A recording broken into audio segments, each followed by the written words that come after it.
You guys, welcome back to King Oles, and yes, Josh Kelly defeats Corzo by unanimous decision by winning every single round. And yeah, basically, I mean, it was pretty boring. Let's be real; it's pretty painful to watch. Kelly should have stopped that guy. Let's be real; Kelly should have got that guy out of there.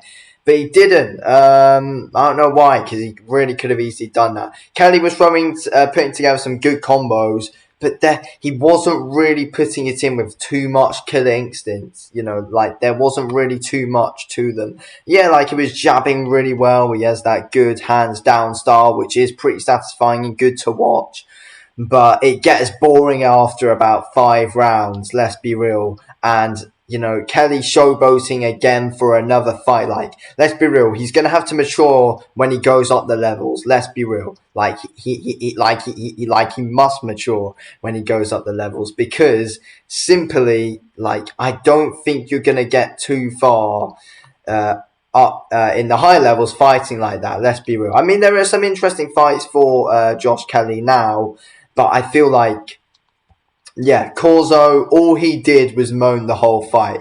I mean, Kelly showed off some real good defense tonight, and I feel like he has made some big adjustments, especially since that David Avanesian defeat back in 2021. I feel like he's made some good adjustments, and fair play to him. But, I still think there were a few things that you need to do if he wants to get to world level. People are saying already, oh yeah, Josh Kelly, he's already a world title contender. Like, he's not. Let's be real. He's not there yet. He's obviously won the British title against Troy Williamson in his last fight before this one.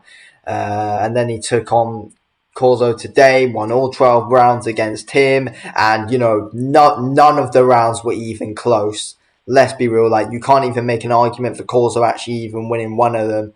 Like, they weren't even close. And, it was a good performance by Kelly, but is there actually that killer instinct there? I mean, obviously, he is just that boxer, but he had loads of chances to get that guy out of there. Corzo was so wide open at a lot of times, and Kelly just wanted to showboat throughout, stick in his face, in just playing around and all that throughout the fight. And just going at his own pace. And I feel like what I really do rate about Josh Kelly is the confidence that he has and the confidence that he holds in the ring. He's not scared at all, and he does have some decent footwork, to be fair to him. But I do think there are a few things that he needs to do. Like, he needs to mature first of all. He needs to just put that extra kind of, I know, he just needs to put in that extra kind of power into his shots, because, if he did, he would have got that guy out of there. But it looked like, Kelly didn't want to get him out of there, and he just wanted to box. It was obvious. Like, he didn't want to knock him out. If he really wanted to, he would have. But, Kelly didn't really want to knock him out. Let's be real. I feel like a good next opponent for Josh Kelly could be James Metcalf, I think.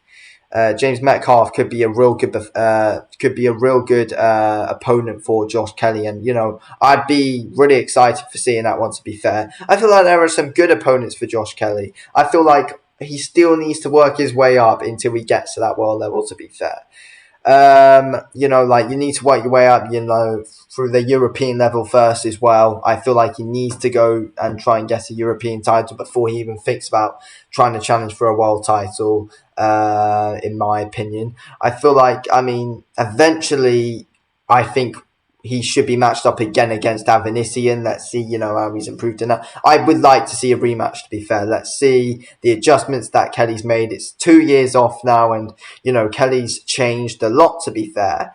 But yeah, I think he can't. I mean, the hands down style does seem to work for Kelly fairly well, to be fair. He seems very comfortable and very confident with it, and he's got really good head movement as well, which is good to see. And head movement's improved since the Avanesian fight. Footwork's improved. It's shown throughout his last 2 fights, especially, which have been good boxing masterclass. Really, like, he does box really well, but it's very boring. He is very boring to watch, and I feel like Kelly, he's got all the he's got all of that potential to actually become an entertaining fighter, a good boxer, and also a good, knockout artist as well. He puts his shots together well, and I feel like he's got all the potential to be able to, be entertaining and get some good highlight reel knockouts, because he just doesn't throw, those shots with some like extra like malicious, if that's the word, like, you know what I mean, like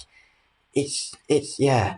I feel like he just needs to throw his shots with just a little bit more intention, and that's what I think Kelly needs to do now. But yeah, I think it's clear he didn't really want to knock out either of his two last opponents. But you've took everyone out, and you've took your fans out to Newcastle and all that. Like, give them something to cheer about with a knockout. Don't just, bore everybody to sleep by just doing the exact same thing over and over again every single round. And, like the whole fight summed up in one. Basically, Kelly wins every single round, showing off good footwork and good head movement and a good jab. Corzo's there just moaning consistently about things not going his way. That's basically that fight in a nutshell, basically, in my opinion. But like Kelly's improving, he's looking good. So fair play, fair play. But you can't be too cocky. And I mean, it was obvious Kelly was going to win that from the get go. Let's be real.